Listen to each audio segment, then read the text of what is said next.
Hello again, everyone, and welcome back to the Tuning Podcast with Sarah and Harry. I don't know why I'm imitating Eminem's really staccato flow from Recovery and Revival for some reason, but I'm doing it anyway.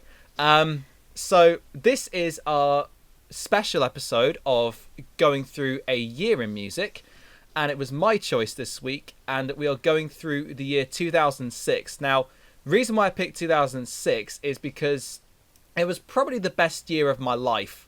It was, first World Cup in terms of football, so I have a lot of memories associated with that. And just had an amazing time at school. So I thought, why not pick a year that is actually quite special to me personally for this episode? And it turns out that there are quite a few brilliant songs from that year, albeit some that Sarah missed out on accidentally. Yeah, I remember we were looking through the list. I said to Harry, I'm going to include the Kooks. Don't include the Kooks. I love the Kooks. I've ended up not including the Kooks because, I don't know, I just forgot. And I feel really bad. Just know that the Kooks album came out in 2006 and is a great album and you should definitely listen to it. I just forgot to include it myself. Brilliant. So in the sections of the year, as you know by now, we obviously have three different subcategories, which are the influential, be it either in the wider music world or to us personally, as well as our favourites, so just songs that we absolutely love from that year, as well as ones which either you guys might not know or the other person might not know, which unfortunately hasn't really worked on my front that much, but it definitely worked on Sarah's front, that's for sure. Oh, good, okay. Yeah, and then obviously we have our question section, which comes from Emily this week. So thanks, Emily, for the question. It's also a really interesting and very topical question for what's happening right now. And then we've also got our listens to what we've been listening to this week at the end. So that pretty much is all you need to know about the structure of the episode. And now let's get into the meat and drink of it, or if you're vegetarian, the slightly less meat. Yeah, if you, the main course, nut roast. The main course, the nut roast. Yeah, the nut roast. That's the one. The nut roast. Yeah. So it is Sarah's turn to start first. So let's run you through her influential choices for this week. Yeah. So my first influential choice is a song from a musical, in which the musical itself was written in 1981, but the film version. And this version that I've chosen came out in 2006, and it's a song, And I'm Telling You I'm Not Going, from the film Dreamgirls. And this version is performed by Jennifer Hudson, who, in my opinion, is an incredible singer and just a really cool person. But anyway, so this film has a really star-studded cast with likes of Beyonce, obviously Jennifer Hudson, Anika Noni Rose, who voiced Tiana, Jamie Foxx and Eddie Murphy, so quite big names. It's about a 60s black girl group called The Dreams and their manager, who's played by Jamie Foxx, and it focuses around the lead singer Effie White, who's played by Hudson. So this song features at the end of the first act when Effie's life is sort of starting to fall apart, when Effie is kicked out of the group and replaced with the manager's secretary, and also the manager's called off their romantic relationship as well. So not only is she losing her job, essentially, losing the thing that she loves most, she's also losing her boyfriend. So yeah, a really powerful and emotional song. It marks the turning point for Effie in the story, where she in that moment loses everything. And she's really powerful in the song. She's telling you she's not going. She's really trying to stand her ground, but eventually it doesn't work out, obviously, in her favour. Yeah, I mean, it's all right. I was taken aback by the vocals. I did not expect it. I'm not going to lie. Maybe I'm judging Jennifer Hudson way too much on the song Spotlight, which is the only song I've heard from her, and so I've only got the surface level Jennifer Hudson, which again, bit of a faux pas. But you're telling me you haven't seen the new Cats film? No, why would I go and see a film that has been absolutely panned by critics? I'm joking. I don't know.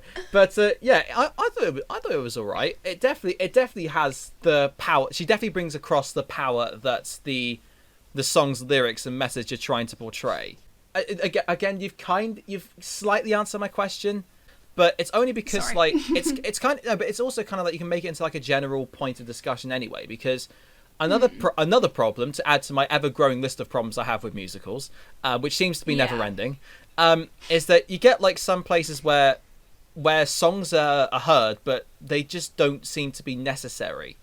And judging by what you've said and obviously the message, it does sound like to me that it is okay, kind of necessary to have a song at that moment. But do you think it's like overly necessary at that moment? And indeed, like, is there maybe something else in that musical where there shouldn't be a song, but for some reason there is? Well, I haven't seen this film or listened to the soundtrack for about...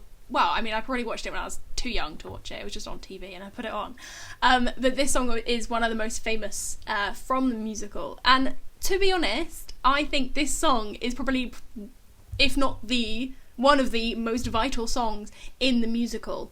It marks, musically, lyrically, and a point in the story, it marks the biggest turning point. It is the end. I don't think it's the final song of the first act, but I think it's like... it might be, or it's like the second final song of the first act.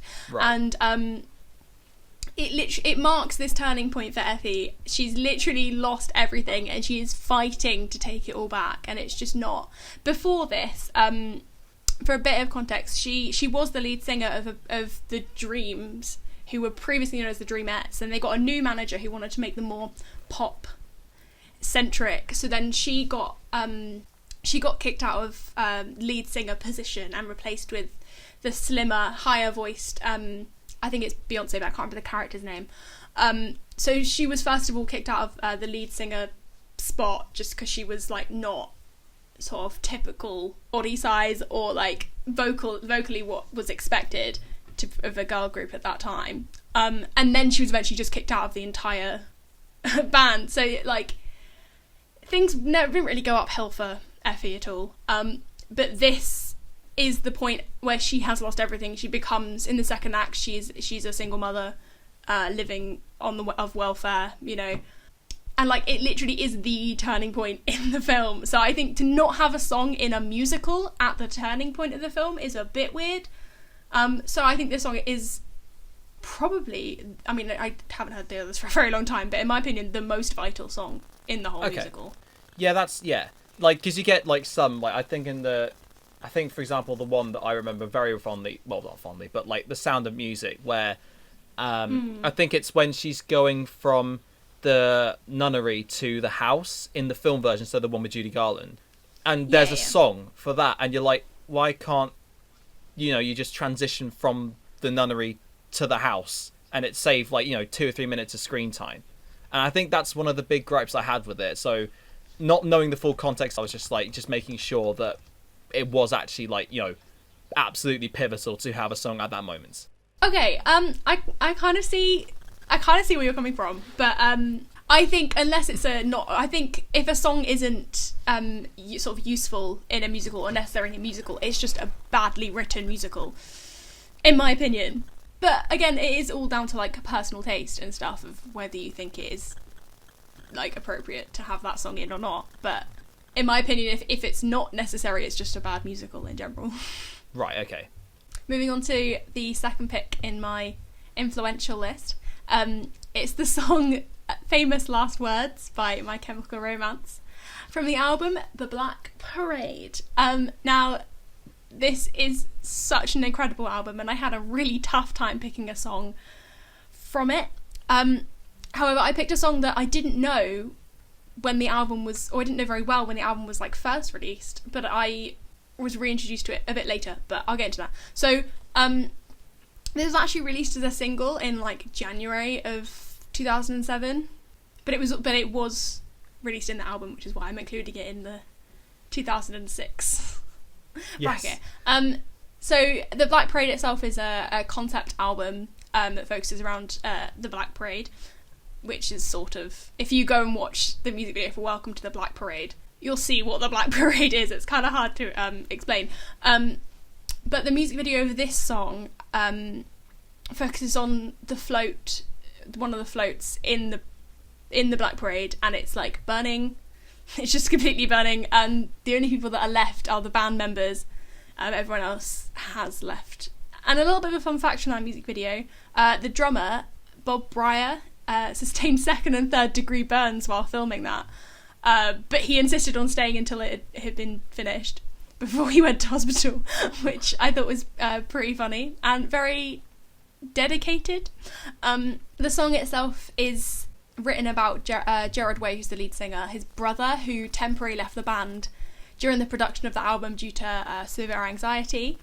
And it was sort of Gerard's way of trying to reach out to him about, like, he understands why he had to go, but he's like terrified and really worried about continuing on without him. And because he wasn't obviously sure how long he was going to leave the band for, just really, really stressed out about his brother leaving the band and not really knowing what to do from there.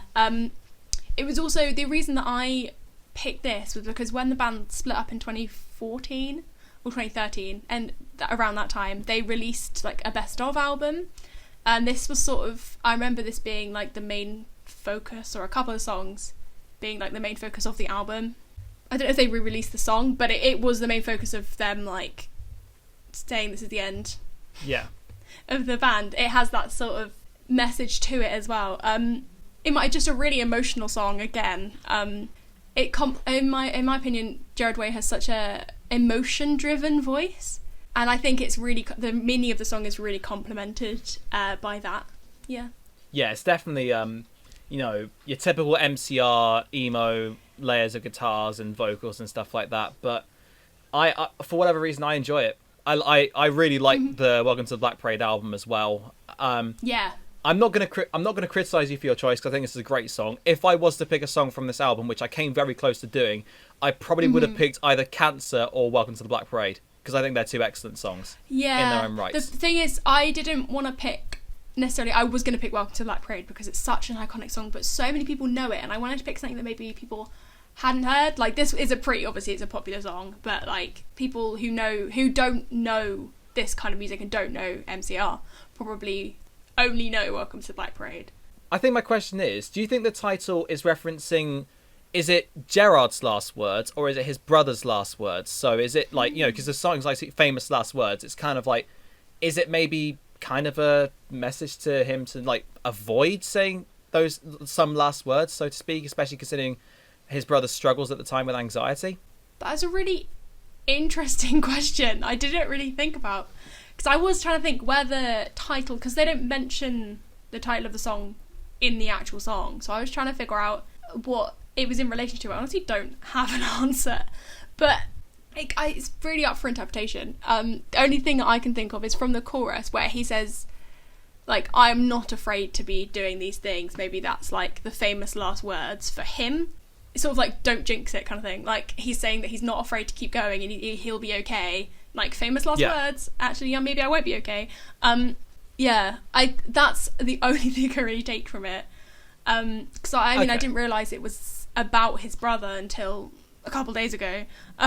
So yeah, that's what I take from it. I guess, I don't know, I couldn't really argue away that it was his brother's last words. I can't think off the top of my head of any lyrics that would necessarily apply to, or what he said. But that's only my opinion again, and my interpretation of the song.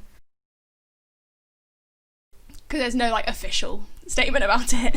It's obviously up for interpretation, and if you guys haven't listened to the song, then of course you can interpret it yourself, as I always say, because of course, as we always do, we make the songs into a Spotify playlist. We put all the songs into Spotify playlist, which you can obviously find in the description of our YouTube video and or on our Facebook page as well. So go and give all the songs that we mentioned in this episode a listen to and form your own opinions, because that's what music is all about. It's sounds being made to be judged by other people. Exactly. So now we move on to the my favourites section. So just songs I really like from this year. The first song was actually a late addition to the list, but I remembered it existed. It's a song called I Can't Decide by the Scissor Sisters. It works quite well, because you couldn't decide. Exactly. I really, really struggled to decide about this song. It's on the album Tada. I have one little interesting fact for you. The album, it's not the most famous song off the album. The most famous song off the album is probably I Don't Feel Like Dancing. I feel like most people know that. But I was going to pick that song, and then I remembered that this song existed. And it also like heavily featured on Doctor Who. I didn't realise, on an episode of Doctor Who, and it was like used by the character the Master, which I thought was pretty cool. I don't remember that. I think I was too young to like really heavily remember those episodes with the Master in them. But I didn't realise either that this song, I thought this song was like a big metaphor for something, because the lyrics are, I can't decide whether you should live or die, and I thought it was like a metaphor for something. I was like, it must be, it's too happy to like actually be serious. But no, it's about a psychotic killer who, like, is this character that they've created who can't decide whether his victim should live or not, which I thought was pretty cool, but also a bit weird, but definitely like a fictional story, which I really liked.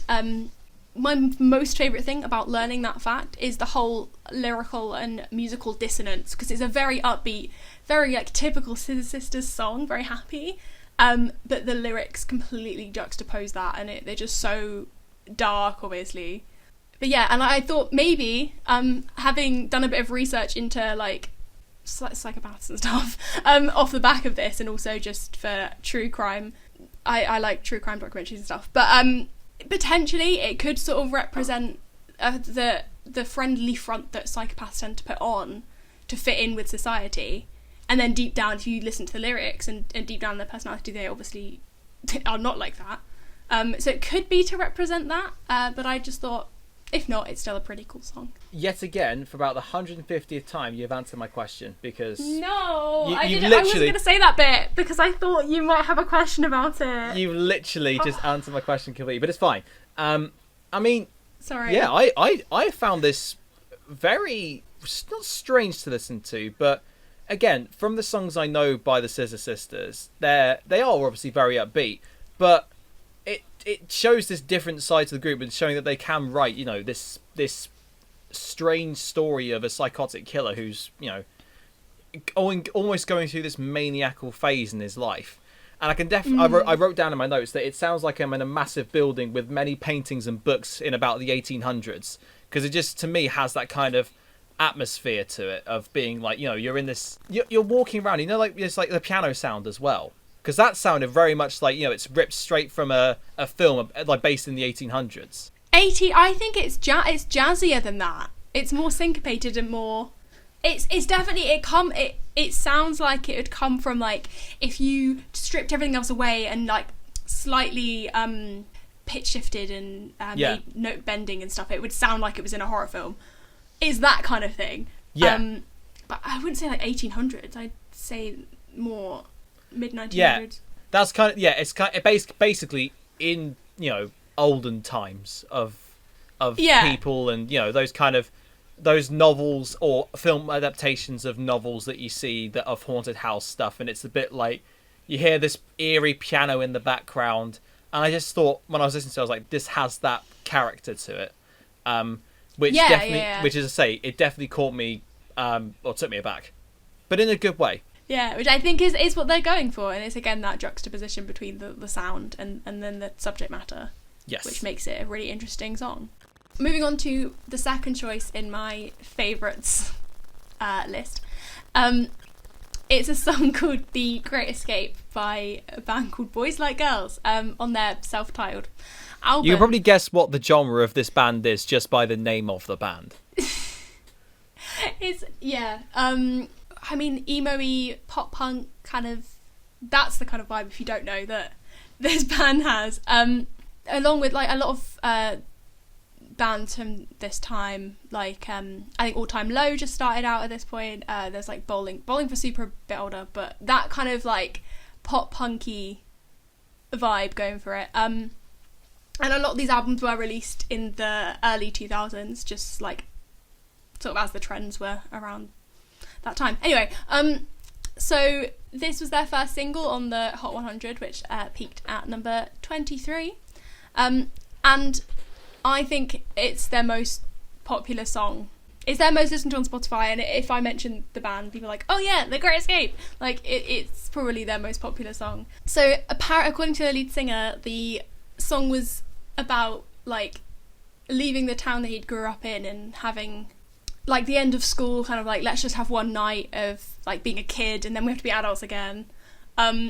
It's that sort of, like, end of school, school's out for summer kind of vibe song, and that's really what the song is about as well. All I have to really say about this, it's just got summery vibes, teen summer vibes. It reminds me of, like, when I'd finished school, it'd be a song that would go on, and it's just such a tune. Like, the chorus is so catchy and so singable, in my opinion, that it's such a good song. You can probably guess how I feel about this. I thought the exact opposite of the chorus. I thought it's very forced and characterless. I just didn't feel like there's anything to it. It's just your typical stuff. Like, there's nothing amazing to it. It's not awful. It's just not great either. I do have a question though. Is that why do you think they fell off fell out of the spotlight? Was it maybe a kind of people moving on to the next one of that genre, or was it just maybe their songs as a whole? I mean, I think if you look at the types of songs, like the genres of songs being released around this time versus after sort of 2010, maybe, a lot of this pop punk stuff, a lot of them evolved sort of into darker emo stuff later on, but I don't think they really changed, and they didn't change with the trends, and then as the trends moved on, they just sort of dropped off the radar a bit. Yeah. I think that's what happened. Generally, a lot of I keep bringing up Panic at the Disco, but they're a perfect example. Even if you don't like their music, they are a perfect example of how to change with the trends of music and always sort of be popular, which a lot of people don't necessarily like because it feels like really ungenuine. It doesn't feel very genuine. That's the word I'm going for. Inauthentic. And it doesn't really feel like inauthentic, and it doesn't feel like their music. It feels like music they happen to write, but just sort of they're writing it to make money. But yeah, no, I also, with the whole chorus point, I would disagree, and just because it doesn't necessarily have a profound meaning or a profound character doesn't mean it's characterless. It just maybe has a character that you don't see as important compared to a lot of other songs. It isn't, but it has that like teen end of school excitement character to it, and I think you can hear that in the chorus. I'm not saying in terms of the lyrics, I'm saying in terms of the singer. Like, it was kind of just like, he just hits the notes because he has to hit the notes as opposed to like putting anything extra in it. Like, you know, someone like Brendan Urie can definitely do. Like, you know, you can tell his voice from a mile away.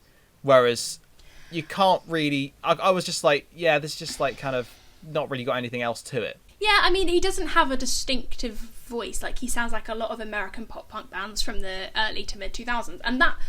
I think saying his voice doesn't have character is a different thing to saying that he doesn't have a unique voice. Because when he sings that chorus, he does put a lot of effort into those top notes, and it creates that feeling of like, sort of that shouting, like going crazy and the end of school kind of vibes. That's in his voice, I think, in the chorus when he's sort of shouting those top lyrics, the top notes. Okay, now we go on to the unknown sect part of my list. And the first song is by a band you probably do know, but maybe you don't know the song. I don't know. It's a song called Weight of the World, and it's by Evanescence, and it's on that album The Open Door. I think the most famous song from this album is Call Me When You're Sober, potentially, but I think everyone knows their previous album, and because it has My Immortal on it, Bring Me to Life, which has a sort of more gothic sound to it, whereas this one, it does have a gothic sound if you listen to a lot of the other tracks, but this track in particular has a more heavy rock kind of sound to it. It still does sound gothic because her vocals will always have that sound to them, but I just think they've tried to change their sound a tiny bit, and it's sort of reflected in the lyrics as well. So this song is about the pressure that's put on her by her fans to write songs that sound like My Immortal. They were expecting all the songs that she wrote to sound like My Immortal, and she felt really constrained by this, especially as the lyrics and the music to that was written by a former band member who had left the band at this time, and they wanted to take a different direction, but all their fans were like, when's the next My Immortal coming out? And she gets really angry and just feels like the weight of the world has been put on her shoulders to write another My Immortal sounding track, and she doesn't want to. But I think in terms of a general meaning of the song, everyone has felt like they've had the weight of the world on their shoulders at some point. And even if you take the context out of the lyrics, they still stand very well by themselves. And are very relatable lyrics, I think. She doesn't make it very specific towards her fans. The guitar throughout is just, it just sounds really cool. Like, I don't know another way to describe it. And then Amy Lee's haunting vocals over the top of this like heavy rock backing, it's just an amazing combination. Yeah, I was again I'd not overly clued up on Evanescence as a whole, so when the vocals started kicking in, I genuinely felt a shiver in my spine. I was like, jeez, what is going on? And it is very heavy stuff. It's kind of almost cinematic, I thought, like, especially in the chorus with the strings, I thought it's like a very cinematic ending. But with, as you say, like, obviously, you know, the fans only want one thing sometimes, whereas the band want to try, you know, experimenting. So I think my question is, do you think that they found a happy medium in this song? Yeah, I mean, from the first album, which a lot of people know, My Immortal and Bring Me to Life, they do, I don't think they changed their sound all that much. They did sort of bend towards more rock rather than gothic style. Bring Me to Life has just sort of become a meme song, so that's why people like it now. But My Immortal is entirely piano and vocal, which highlighted her vocals beautifully and created this like hauntingly sad song. But obviously every single song, unless you're an acoustic artist or a very minimalist artist, but they're not, but unless you're like that, no one's going to create every single song on the album being a piano version of the song. So I think that was more, she just doesn't want to have that sort of style, she wants to have the rock as well. And I think, yeah, with this album there is a good mix between the rock element and the gothic element. I picked a song that's more rock, but if you listen to the songs Good Enough and The Only One, for example, they have a much more gothic sound to them. So there is a good mix on the album, but then when you go to the next album, it has a more rock sound to it, so it sort of is like the transition album, if you like. Yeah, I think that's Between that's the two definitely different something sounds. which that's fair enough. I know, like, for example, like Linkin Park as well, just as a really very obvious choice to pick in this category, but like their fans were like, oh, when's the next One Step Closer, when's the next Crawling coming, or something like that. And it's like, why can't they be like, do something different? Why can't they try experimenting as they did on Meteora, and to some extent on 1,000 Suns, which I would maintain is their best album? I mean, Evanescence as a band definitely have a distinctive sound, and they definitely have, but I wouldn't say it was confined to one genre. Like, they definitely have a genre, but it's not confined to one subgenre within that genre. Like, it's not just gothic rock, it is heavy metal, also gothic rock, a bit of emo-y sound, not really, but like a little bit. They within that genre can split off into subgenres. I think the fact that her fans were wanting her to do one tiny genre just the whole time was very constricting for her. Yeah. But yeah, moving on to my final pick for this week. I really struggled. I wanted to pick a couple more film music pieces, but none of the films, like, there were some good films, but the music for them weren't that great. However, I've picked the music to a film that I love, but I haven't actually seen the film. I've seen the scene now that this bit's part of, but I haven't seen the film, so I'm sorry if I make any mistakes. It's the film Blood Diamond, and I've picked the piece London from that by James Newton Howard, who is, again, a very accomplished film composer, so I would expect nothing less from him. In terms of a bit of background for the film, and again, I'm sorry if I get some details wrong, it's set during the Sierra Leone Civil War from 1991 to 2002.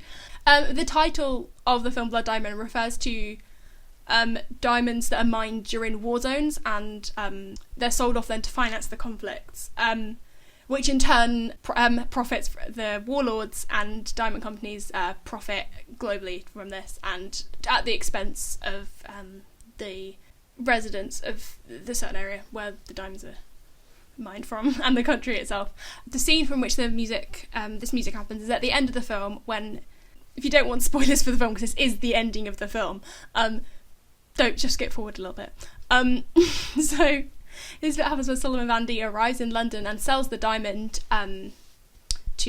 for a lot of money, I'm guessing, to someone who wants it, I don't know, and is reunited with his whole family, and it's just a really nice ending to what is quite a horrible film, to be honest.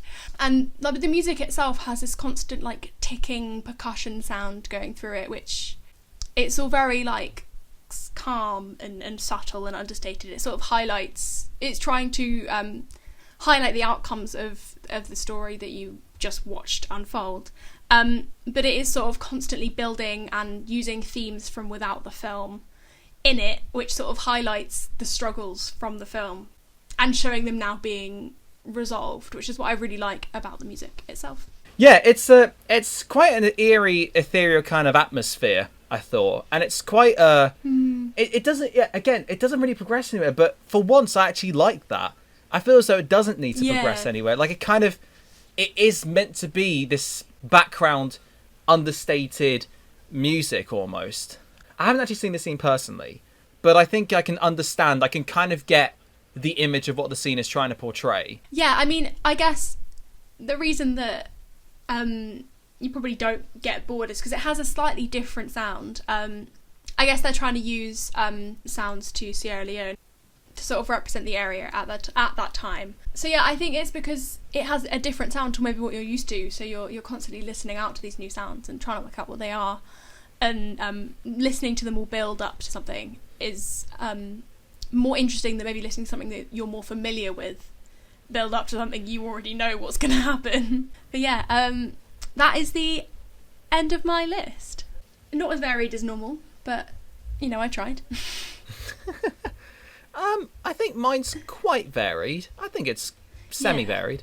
Although the only problem is that, regrettably, as much as I really wanted to pick, like, you know, like Sarah did, songs from stuff that you might not know, I then also thought, actually, I kind of have to go with stuff which I also really know really well, and also which I think actually falls under these categories really well. So you all know the first song I'm going to pick, but it's Crazy by Gnarls Barkley. It's just, everyone knows it. So again, I'm not going to dwell on it for too long. And I know it's obviously so easy to pick the song which spent 9 weeks at the UK #1 spot. It was the biggest selling single of the year.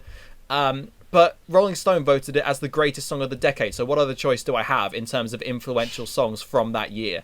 It's actually interesting. It also has a personal thing for me because it was the first song I ever sang in front of an audience at Bandioki, because until that point I was quite, scared of singing in public, and so I thought I'd give Bandioki a go, and Crazy was the first song I ever did, so holds a bit of personal memories to me as well. And also it was interestingly recorded in one take, as Danger Mouse, the producer, decided that CeeLo Green's vocals were so good that they didn't need to do another one.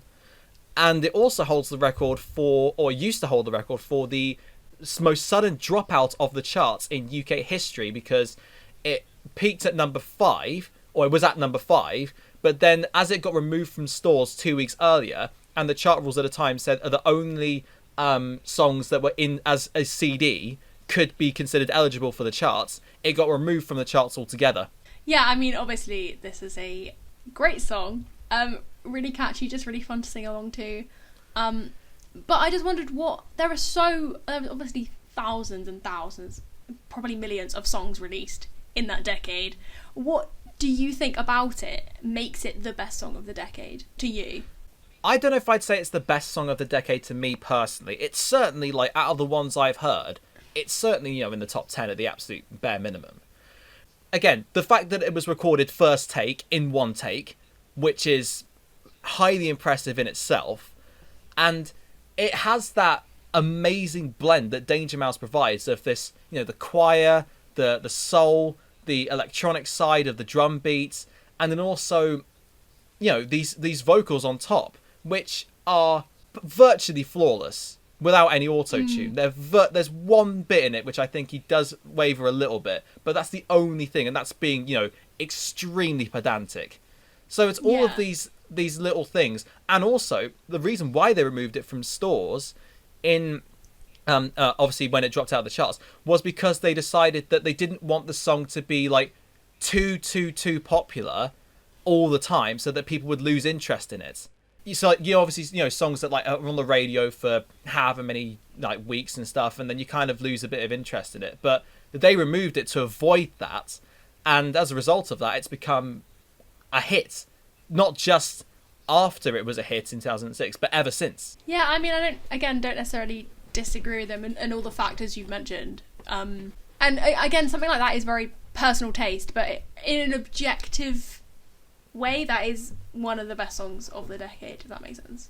Yeah, like, you wouldn't find many people that think, oh, this song isn't well produced, or isn't quite clever in its ideas, or just reflective of the song, you know, being called crazy, and the lyrics just lurch all over the place. But that's the point of the song. It's called crazy, and it's trying to find ways of being crazy. So that's why they did that, and that's why I think it's not only stood the test of time since it was released, but also held a special place, you know, in those people's year-end countdowns and stuff like that. But like, people think that, you know, but it's not like a novelty song which people don't get, because they were like it was like a one-hit wonder kind of thing. So it's not like a novelty song which people often associate one-hit wonders with. Like, people actually think, no, this is a genuinely excellent song. My number 2 is perhaps a little bit less obvious, and it is Valerie by the Zootons. And the reason why it's a bit less obvious is because I don't think many people know that this version exists. Every time I go around saying to people, oh, we're playing the song Valerie, they used to think, oh yeah, the song by Mark Ronson. No, it's not the song by Mark Ronson, it's the song by the Zootons. Please educate yourself, thank you very much. And I actually prefer this one, if I'm being honest. I do like the cover. I think he does a really good job of it, does Ronson. But it's not the original. I prefer the guitar riff in this one, for example, and it's just got a better vibe that suits the song, I think, almost as much, if not a slightly more, than the Ronson version.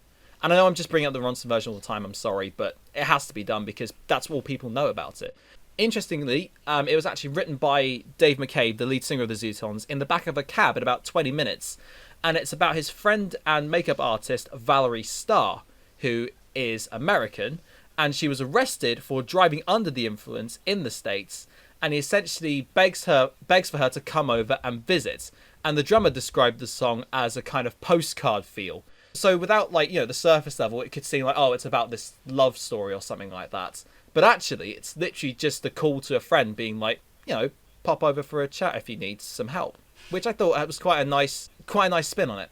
I mean, a lot of people, again, even me to a certain extent, knows the Amy Winehouse version, just because her voice again is so recognisable. It became a hit because it was sort of a crowd pleaser song, whereas this version, in my opinion, in terms of like musically, I prefer this version. It's just a song that properly came from the heart, and I'm not saying that like Amy Winehouse's version didn't. It just felt like it was a crowd pleaser song. Which it was, and it's very successful, and that's not a bad thing, and I still like it, and I still enjoy it. But anyway, yeah, my question is, do you think that, I mean, I did literally just compare the versions, but do you think that they are comparable? Do you think they are similar enough to be comparable? I mean, I compared them as well, because I said I prefer the guitar riff in the chorus of the Zootons version to the trumpet riff in the Mark Ronson version. But Mark Ronson put that spin on it, which again is quite cool, but it's so detached from the original. I think in terms of the feel and the style, it's so far detached from the original that it is quite difficult to compare. But I just think that, you know, if I'm judging from like the overall musical standpoint, I just have a feeling, an inkling inside me that just thinks, you know, this version is actually the better one. I just think that you can and you can't compare. You can because, of course, it's original on a cover, and you like have to see how well the cover is done in comparison with the original. But then you also think, well, it's just Mark Ronson's take on it, as opposed to, you know, Dave McCabe writing the version again for Mark Ronson. So we now move on to my favourites from the year, and I again have finally managed to fit in a Weird Al Yankovic song.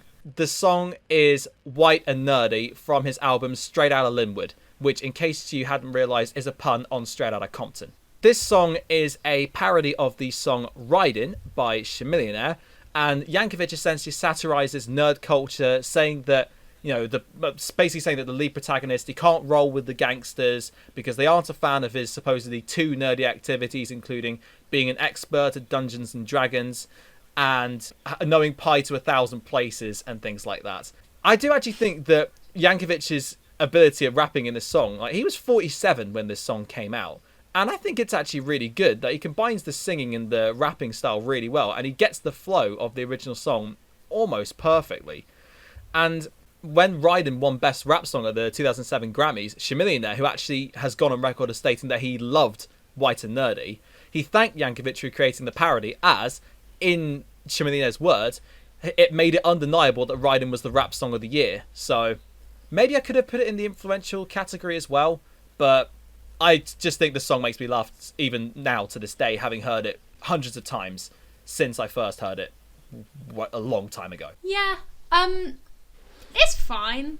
I do know the original, and I do think, yeah, I agree with you. He's actually quite good at rapping, so that's not my issue. I don't really have an issue with it. I just didn't think it was as funny as maybe you think it is. There were some funny moments. I had a little bit of a chuckle, but I tend to find I only really like comedy songs when they're not parodies of other songs. I like the British comedy songs because it's something I can sort of relate to, making fun out of British culture and stuff. I don't know. Yeah, I just wondered, like, because I hadn't heard of him until kind of recently. I know he's been around for a long time, but why do you think that his songs became so famous and he became so famous? I think it's because he originally did this like polka spin on a lot of them. So he did Another One Rides the Bus, obviously a parody of Another One Bites the Dust by Queen, which is very polka based and accordion based, and I think that kind of brought him up onto the map a lot more. And then he just basically started covering, you know, songs by Michael Jackson and Madonna. He's also adapted to the songs that are popular and put his own spin on it, as opposed to being like, we're kind of mocking the song. That's not what he's trying to do. He's not mocking the song.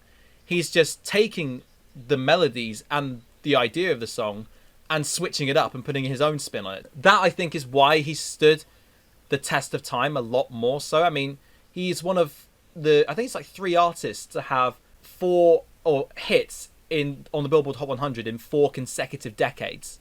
So it's quite impressive stuff, really. And he's adapted to all these kind of, you know, changing cultures, changing tides, and still is able to produce pretty decent stuff, if you ask me. Yeah, I mean, I do. So in terms of like he doesn't make parodies of the songs. I don't like when people do that, because it's like that's someone's work that you're making fun of, and like I don't like that, so which is why I don't mind him. I just don't find him that funny. Was my favourite, maybe a bit less than Sarah's, but it's fine. So my second one is the song Más Que Nada by Sergio Mendes featuring the Black Eyed Peas. It was originally written in 1963 by Jorge Ben, but Mendes covered it in 1966, which is considered to be the definitive version, and 1989, before bringing it back again for his album Timeless, which was released in 2006. And the album itself was mostly produced by will.i.am, of course, of the Black Eyed Peas. And I think that they actually suit the Latin or samba style quite well in this song. I think the raps themselves could be a bit better in terms of the words, but the flow, I think they have a really good flow for the style. And it also featured on the soundtrack for the World Cup game for that year. As I said at the start, you know, this is the first World Cup that I knew or was like familiar with. So as a result of that, it holds a special memory to me at the time. And so that's why I've picked it for my favourites category.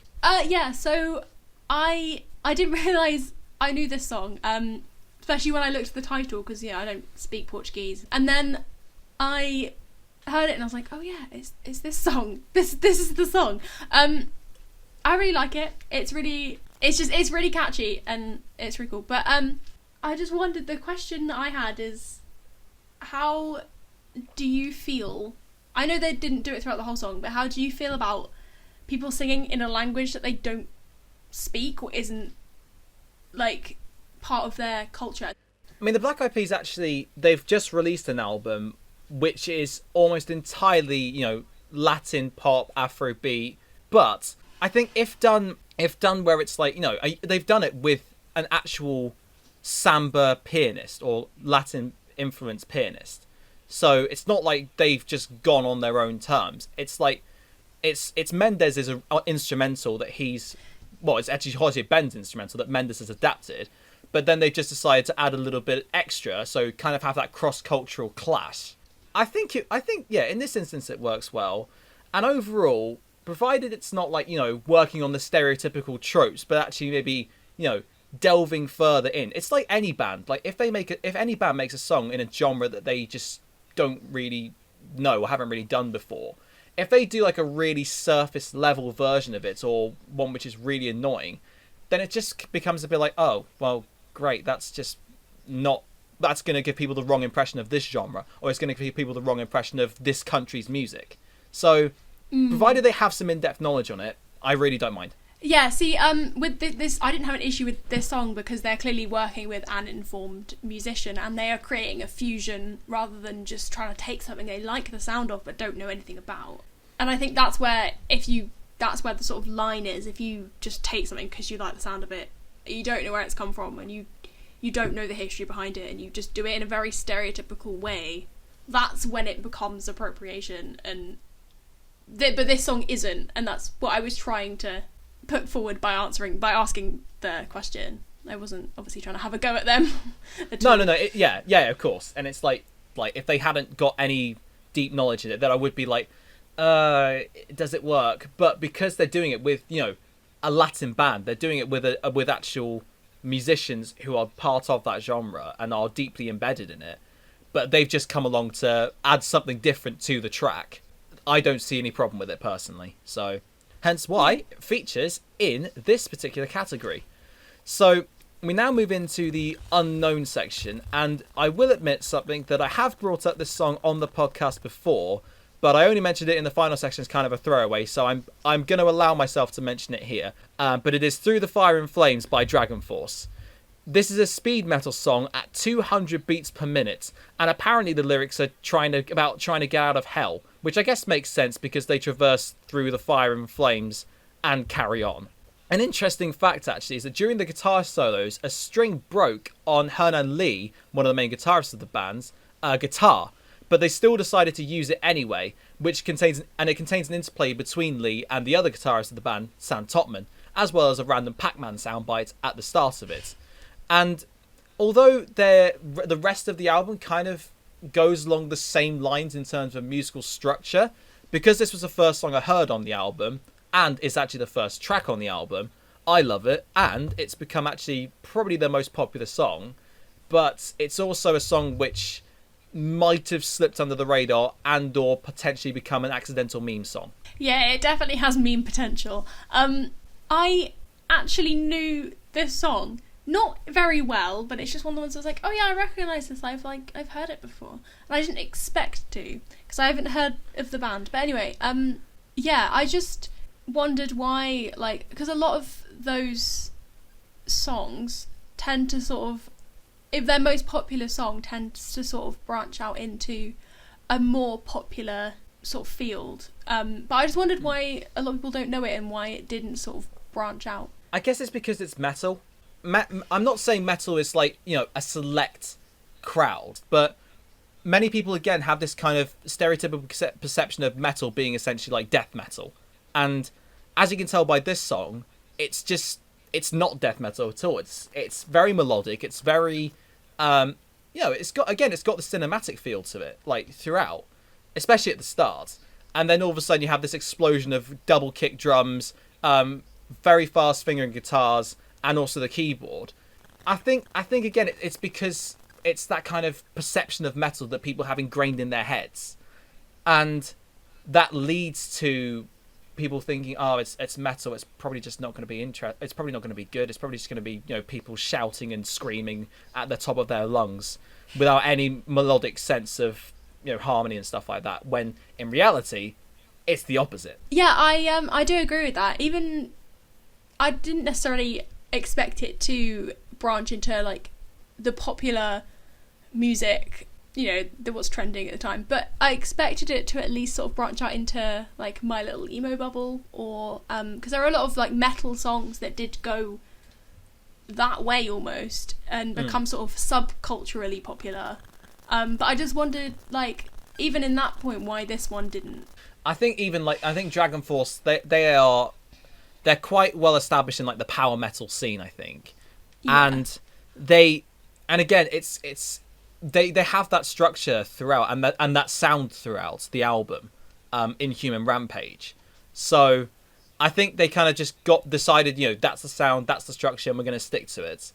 But it doesn't, because they have these talents at their disposal. They have these incredible guitarists and an incredible drummer, and you might as well use them to their full potential if you can, which they do on this song very, very well. So yeah, that's just my thoughts on it. But my second one, thankfully, Sarah didn't actually know, which I'm very pleased to say. We're going back to The Streets again with the song Prangin' Out. So it was the first song from his Skinner's third album, The Hardest Way to Make an Easy Living, which sadly moves away from what they'd done before, you know, covering British escapades and lifestyles, which I absolutely loved, and more towards Skinner's own problems with fame getting to his head and drug addiction as well. This is probably the highlight from the album, because I love the beat, and it's one of my favourites that Skinner's ever produced, and as I say, the lyrics are sadly a tale of him letting the fame get to his head, so it has that kind of very raw introspection, which I quite like about this song. So that's why I think this song is pretty decent. Is definitely the standout from a regrettably underwhelming album. Absolutely read to filth there on that album. But no, I think now, having heard a few of the Street songs, and I've tried to sort of get into more of their songs that you haven't recommended, but they're just on a couple of albums, but I just don't like them. I'm gonna be honest. I've tried to get into them, and I can't. And this song is sort of, the only thing I like about this song is, the thing I disagree with you is, I prefer the subject matter of this. It feels more raw and real and coming from the heart, whereas the other one just seems to be ingenuine. Again, that word. To me, that's what it feels like, and I prefer the subject matter to this. I just don't like their sound. I think also the point is that it also is the lyrics in some of his other songs. I've listened to his entire discography pretty much, barring like maybe a few songs here and there, and like it is kind of an acquired taste. I do understand, but there is a reason why Original Pirate Material, his first album, was voted the best album of the noughties by the Observer, and his second album was like in the top 5, because it was just something that, it was a category that no one had explored before. No one had ever explored, you know, this British lifestyle of doing this, that, and the other, and going to a club at 3 a.m. and, you know, coming back with X various problems and that kind of stuff. So that was why it was seminal at the time, and why people were a bit disappointed and let down when he moved away from the sound. Which again, you can move away from that sound if you want to, and that's absolutely fine. It's just, I don't think on this album as a whole he does that very well. But on this song, he does it absolutely brilliantly, and it's one of the few which I can genuinely say I really, really, really enjoyed from the album. Yeah, I mean, clearly it is influential, and I don't know, it just feels like, especially listening to it now, when there are more songs about that kind of social commentary or like British culture, it feels very outdated in terms of what is acceptable now and what, like, in terms of the subject matter. And, like, because I remember the song that you played, the first one that you recommended, and I felt instantly uncomfortable. Yeah, he does actually remove the first lyric from his live performances, so he just performs the rest of the song as opposed to that starting lyric, and I do understand that one in particular. Yeah, and I mean, it's not. I mean, yeah, the first lyric, I was instantly uncomfortable. Yeah. But it's not just that, it was sort of the whole song in general. But if you don't listen to the lyrics, it's fine. But yeah, you've answered my question that I had, but we've sort of talked enough about it anyway. So it's fine. But that's just like the Streets being, especially this album, I think it's very, very acquired taste, and maybe some of the songs could be a tad outdated, but I think there are actually a load of songs on there which can still stand now. And also, if you released it any time before or any time after, it wouldn't have made much difference. So it worked in that era. Hence why the Observer voted it so highly, and why it was rated so highly by loads of music critics. So it's not just me that's saying it, I promise. So that is my list. And so we now move on to our next segment, which is the question segment. Yeah, so this week's question came from Emily. So thanks again, Emily, for the question. It's a very interesting one, and I'm sure a lot of people have a lot of opinions on this as well. So the question is, with everything that's happening with COVID-19, what do you think of the effects it's having on the music industry? Yeah, it is obviously very topical, and it's obviously going to completely change it, because with the proliferation of, all these festivals across the globe, like Coachella for EDM or Glastonbury or, Ultra Music, all of these various festivals, they've all had to either be suspended or postponed or cancelled or whatever. And it's difficult to see when that might happen again, because it's very well dependent, really, as to when life can return to some sense of normality again. I mean, I don't think it'll ever recover or ever return to the state that it was before all this happened. Just think, the two biggest incomes for musicians, or a couple of the biggest incomes, are live shows, which have obviously been cancelled and postponed left, right and centre. I mean, just this month, Foo Fighters and Hayley Williams both had to cancel both of their tours. And also, a lot of sponsorships. I saw a statistic the other day that $10 billion in sponsorships have been lost. Wow. Over the 6-month shutdown. $10 billion. Wow. That's a lot of money. And also the fact that artists generate 75% of their income from live shows, which have obviously also been affected. So in terms of money, not doing great, and live music, just completely non-existent. However, it has opened up music to be performed live on live streams or other ways, and I think the internet has really helped the music industry. If we didn't have that, it would be so different. But then also, you say that, but I obviously don't want to bring it back to 100 years ago, but when the last pandemic occurred of Spanish flu, there wasn't the internet in the first place, and it just shows the technological advances, and there wouldn't have been, and there weren't all these festivals. So it's kind of not like one can be isolated. It's almost like one is conjoined with the other, with the advancements of technology and travel facilities and stuff like that. So too has there been an advancement in music, live performances and festivals. But as you say, the internet is a blessing to an extent, because these artists can do live streams of their music or making music. I know Dragon Force, actually bringing them back into it, they are doing a series of writing a song by a certain band or in the style of a certain band in under 10 minutes. And again, it's also the interactions with fans that they can now do more. And I've seen Brian May, for example, teach people how to do the solos of Bohemian Rhapsody.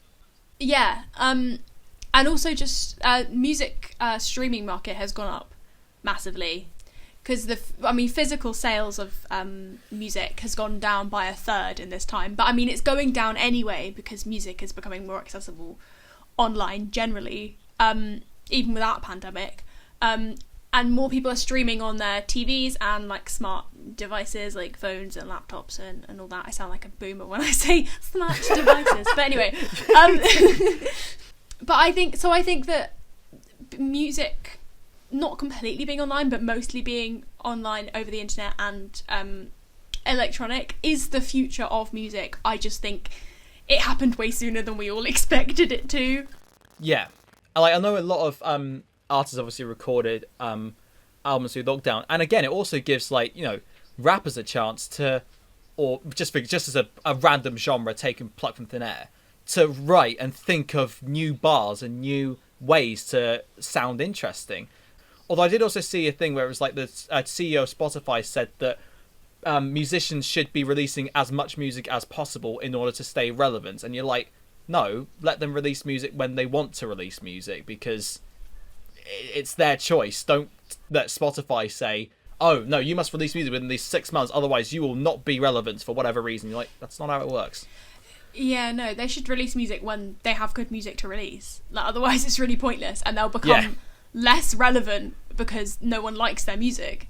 So this question was, I guess, focused on the music industry, but in terms of like non-professional musicians, it's really awful that they won't be able to do live performances, and it's going to be really difficult to get a new generation of musicians when they can't do these performances, and they're going to struggle to learn their instruments with a teacher.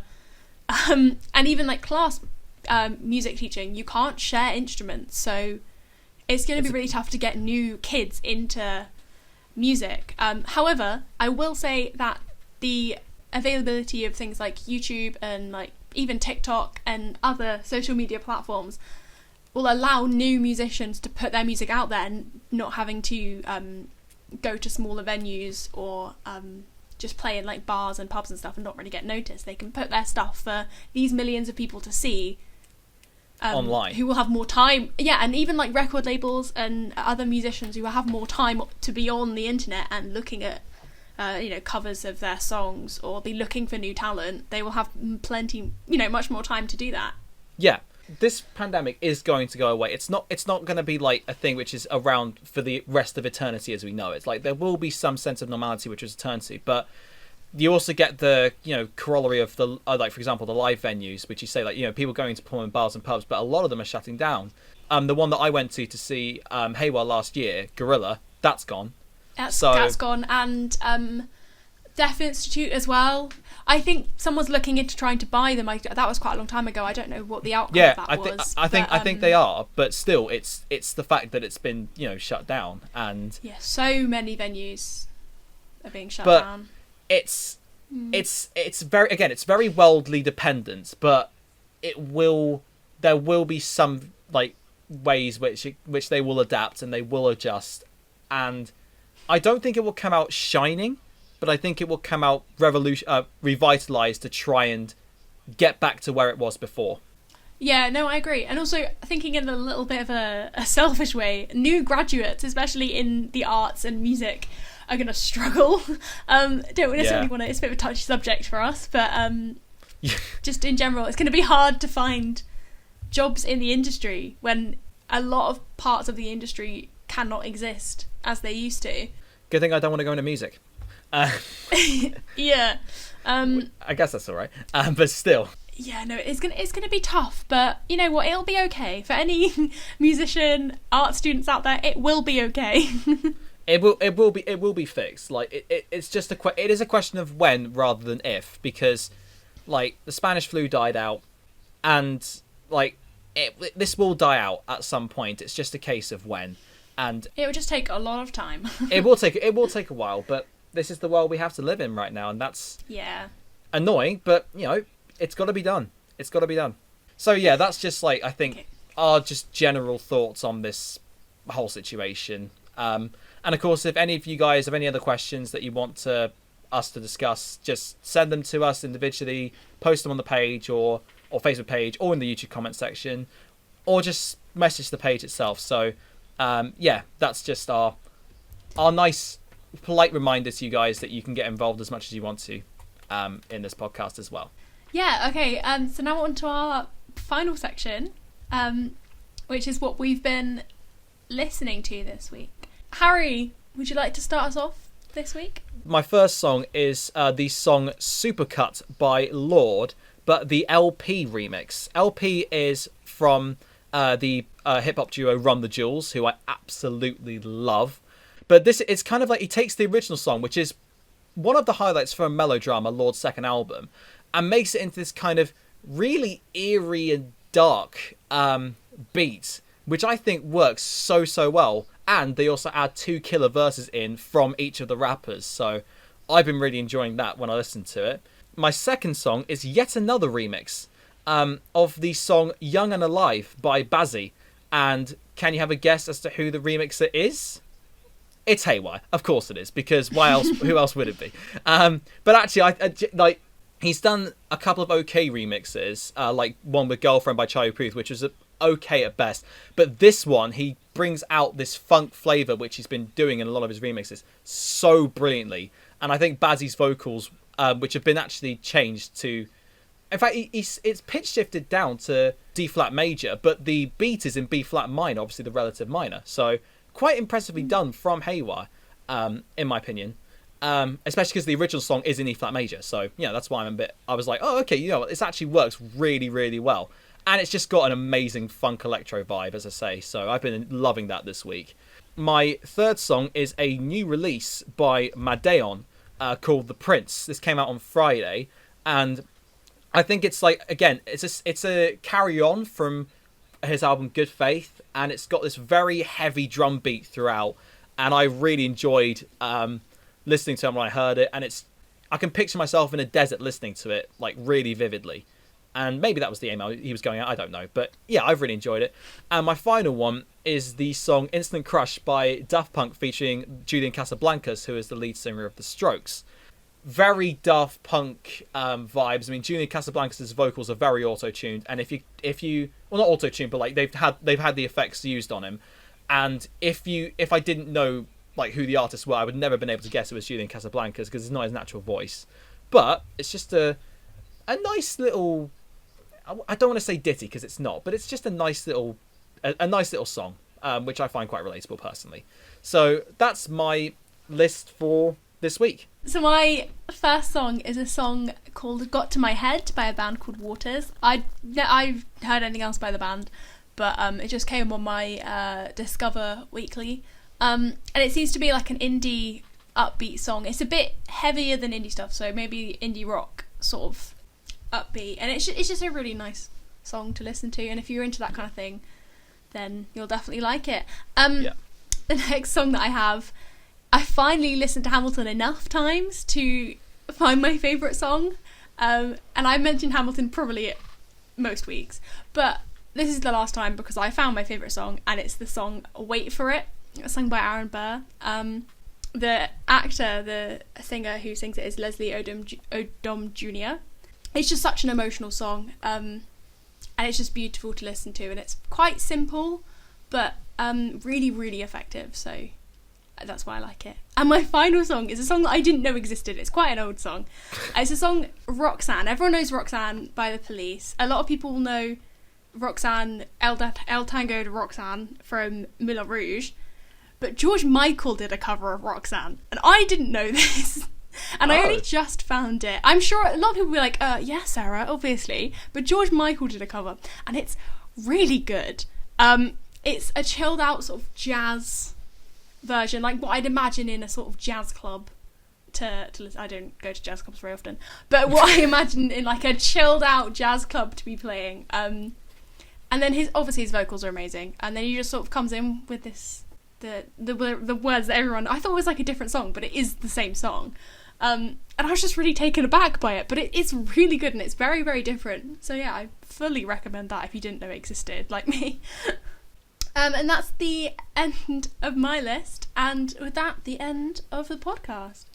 Yes, indeed it is. Thank you very, very much for listening. Of course, we return next week to our very arbitrary themes of whatever one we decide. But thank you very much for taking a trip down memory lane with us. Big up Nas, great song. Thank you very, very much for listening, and until next time, we'll see you then.